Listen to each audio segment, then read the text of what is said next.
ইরানের পারমাণবিক স্থাপনায় যুক্তরাষ্ট্রের হামলার তথ্য নিশ্চিত করেছে ইরান। দেশটি জানিয়েছে ফোর্দো পারমাণবিক স্থাপনায় বিমান হামলার কিছু অংশ ক্ষতিগ্রস্ত হয়েছে। ইরানের তাসনিম সংবাদ সংস্থা কোমের এক কর্মকর্তা উদ্ধৃতি দিয়ে বলছে, ফোর্দোর কিছু অংশ বিমান হামলায় ক্ষতিগ্রস্ত হয়েছে। কোম প্রভিলেন্সিয়ান্স ক্রাইসিস ম্যানেজমেন্ট হেডকোয়ার্টার মুখপাত্র মর্তুজা হায়দারি বলেছেন, কয়েক ঘন্টা আগে কোমের বিমান প্রতিরক্ষা ব্যবস্থা সক্রিয় করার এবং শত্রু লক্ষ্য চিহ্নিত করার পর ফোর্দোর কিছু অংশ শত্রু বিমান হামলায় আক্রান্ত হয়েছিল।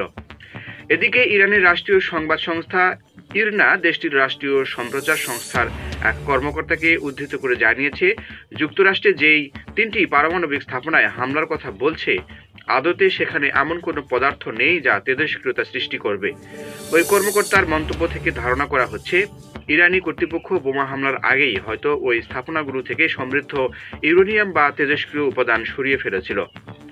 ইরানের 3টি পরমাণু কেন্দ্র লক্ষ্য করে রোববার রাতে হামলা চালিয়েছে যুক্তরাষ্ট্র।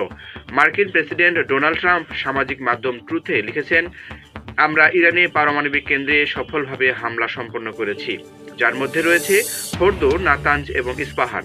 সব বিমান এখন ইরানি আকাশসীমার বাইরে রয়েছে।